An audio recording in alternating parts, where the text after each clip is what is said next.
Good morning, मैं प्रीति सरोहा और आज नए टॉपिक के साथ शुरुआत करते हैं। टॉपिक का नाम है लाइफ प्रोसेस। तो चैप्टर को बढ़ने से पहले दोनों टर्म को क्लियर करते हैं, फिर आपको समझ में आ जाएगा कि जो इंट्रोडक्शन लाइफ प्रोसेस का है वो क्या है।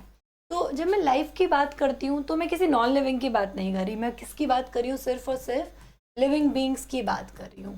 ठीक है, तो लाइफ प्रोसेस लिविंग बींग्स के अंदर होने वाले प्रोसेस हम पढ़ेंगे। अब क्वेश्चन अराइजेस कि व्हाट एग्जैक्टली प्रोसेस होते क्या है। प्रोसेस में बोल सकती हूँ कोई सीरीज ऑफ इवेंट या फिर सीरीज ऑफ एक्शन जो किसी पर्टिकुलर फंक्शन के लिए हो। ठीक है, इसमें आप ऐसे बोल सकते हैं सीरीज ऑफ एक्शन, मैं बोलूँगी एक्ट बोल सकते हैं, एक्शन है, और जो पर्टिकुलर फंक्शन के लिए हो रहे होंगे। करेक्ट, पर्टिकुलर फंक्शन के लिए हो रहे होंगे।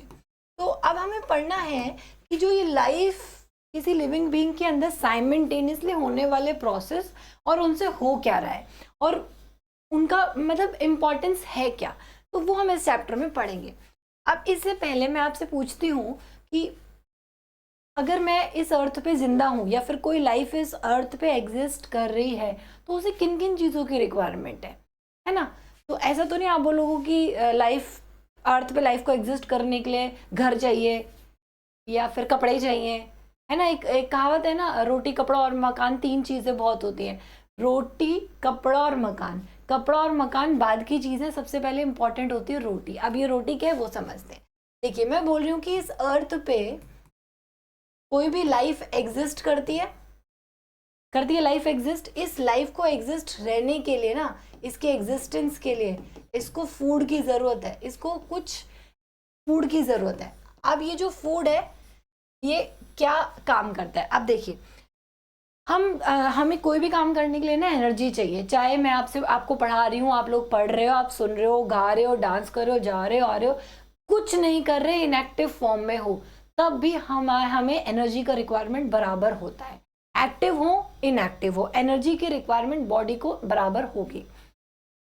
तो ये जो एनर्जी है ये ऐसे तो नहीं आ जाती ना कि आज मेरी एनर्जी बहुत लो है, चलो मार्केट जाओ भैया 1 किलो एनर्जी दे दो, नहीं, या फिर 10 कैप्सूल दे दो एनर्जी के, नहीं।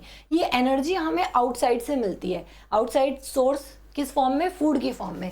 ये एनर्जी हमें बाहर से मिलेगी, फूड की फॉर्म में मिलेगी। और फूड जो होता है ना हमारा, वो हमेशा कॉम्प्लेक्स फॉर्म में होता है, इस बात को ध्यान रखेंगे। फूड हमारा कॉम्प्लेक्स फॉर्म में होता है और उसको हमें सिंपलर फॉर्म में कन्वर्ट करना है, तभी वो हमारी बॉडी के अंदर मूव कर पाएगा हमारे ब्लड के साथ।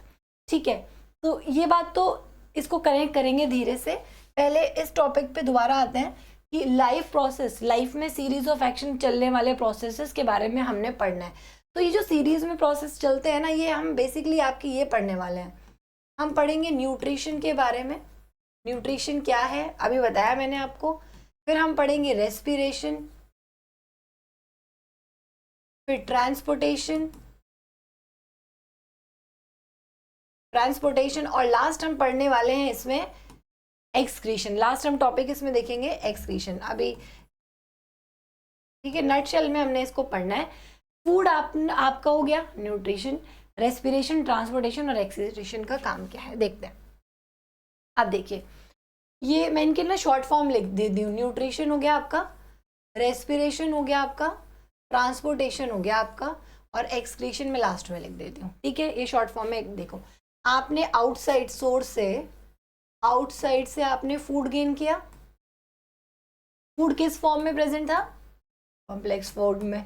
अब हमने जैसे ह्यूमन का ही ले लिया, हमने फूड खाया, हम ऐसे तो नहीं खा जाते, हम जैसे हमारे माउथ में जाता है हम उसको च्यू करते हैं, हम कॉम्प्लेक्स से उसको तोड़ रहे हैं, छोटा बना रहे हैं। तो फूड हमारा किस फॉर्म में आ गया, सिंपल फॉर्म में आ गया। अब सिंपल फॉर्म से न्यूट्रिशन, ये वाला प्रोसेस न्यूट्रिशन चल रहा है, अब उसको ना ट्रांसपोर्ट होना है हमारी बॉडी के अंदर। तो ट्रांसपोर्टेशन होने के लिए, ये वाला जो ट्रांसपोर्टेशन होने के लिए, जो जितना भी ये सिंपल फूड है ना, ये हमारे ब्लड में मिक्स हो जाएगा। ये किस में मिक्स हो जाएगा, हमारे ब्लड में। ठीक है, साथ साथ फूड के स्मॉल पार्टिकल्स तो हमारे ब्लड में जा ही रहे हैं। जब हम रेस्पिरेशन कर रहे हैं ना, तो हमारे ऑक्सीजन भी हमारे अंदर जा रही है, और वो ऑक्सीजन फूड ब्लड के अंदर है, फूड है और ऑक्सीजन है, वो सब हमारी बॉडी में क्या हो रहा है, ट्रांसपोर्ट हो रहा है। ध्यान से देखना, न्यूट्रिशन इनटेक ऑफ फूड हो गया, कॉम्प्लेक्स से सिंपल बना लिया। अब वो हमारे ब्लड में ट्रांसपोर्ट होगा, उसी ब्लड में रेस्पिरेशन जो हमने ऑक्सीजन लिया वो भी ट्रांसपोर्ट होगी, और इस तरीके से ये सारी चीजें पहुंच जाती है हमारी सेल के अंदर। अब ये जो ऑक्सीजन है ये एनर्जी को स्टोर करने का काम करेगी सेल में in the form of ATP, adenosine triphosphate. ठीक है, ऑक्सीजन या ऑक्सीजन यहाँ पे रिड्यूसिंग ऑक्सीजन रिड्यूसिंग एजेंट का काम करिए जो एनर्जी को स्टोर कराती है। ठीक है, तो इन सब में न्यूट्रिशन, रेस्पिरेशन, ट्रांसपोर्टेशन प्रोसेस होके ATP एनर्जी स्टोर होगी। अब बाकी बचा कुचा मेटाबॉलिक रिएक्शन होने के बाद जो भी वेस्ट बचता है सेल में वो हमारी बॉडी से बाहर थ्रोन आउट हो जाता है। तो removal of the waste product is known as excretion. बाद में वेस्ट प्रोडक्ट का रिमूवल कहलाता है एक्सक्रीशन। समझ में आ गई बात? तो ये बेसिक प्रोसेस थे, लाइफ प्रोसेस जो साइमल्टेनियसली चल रहे हैं, एक दूसरे से इंटर रिलेटेड है, और तभी हमारी लाइफ जिंदा है। हमने फूड खाया, कॉम्प्लेक्स से सिंपल में बन गया, वो हमारे ब्लड में मिक्स हो गया, वही रेस्पिरेशन। अच्छा, एक बात और मैं आपको बताऊं, रेस्पिरेशन और ब्रीदिंग में डिफरेंस है। ठीक है, ब्रीदिंग तो सिंपल होती है, ऑक्सीजन इनटेक हुई और कार्बन डाइऑक्साइड हमने रिलीज कर दी। रेस्पिरेशन में क्या हो रहा है, ये जो रेस्पिरेशन हम ऑक्सीजन ले रहे हैं ना, इनहेल कर रहे हैं, ये ऑक्सीजन हमारी एनर्जी को बनाने में, स्टोर करने में सेल के अंदर काम करेगी। ये काम दोनों में ये बेसिक डिफरेंस आ जाता है। अभी जैसे अब आपको पता होगा लिविंग ऑर्गेनिज्म में यूनिसेल्युलर होते हैं और मल्टी सेल्युलर होते हैं। यूनिसेल्युलर में जैसे आप देखो अमीबा है, और यूनिसेल्युलर में चलो ह्यूमन ले लेते हैं। ठीक है, और इनमें हमें रेस्पिरेशन पढ़ना है, एक कॉमन टॉपिक है। मतलब मैं क्या बताना चाह रही हूँ कि सारे सेल का काम एक होगा, लेकिन हर एक ऑर्गेनिज्म में अलग अलग तरीके से होगा। मतलब सेल का काम, सेल सारी एक्टिविटी परफॉर्म कर रही है, लेकिन इसके अंदर तो एक ही सेल है, तो उसके करने का तरीका अलग है। एक ही सेल को सारे काम करने हैं, लेकिन ह्यूमंस में सेल बहुत सारी है, मल्टी सेलुलर है, तो अलग अलग सेल अलग अलग काम करेंगी। तो अमीबा में तो एक ही सेल है, उसी को रेस्पिरेशन प्रोसेस, जिसको मतलब एक्सचेंज ऑफ गैसेस करना है।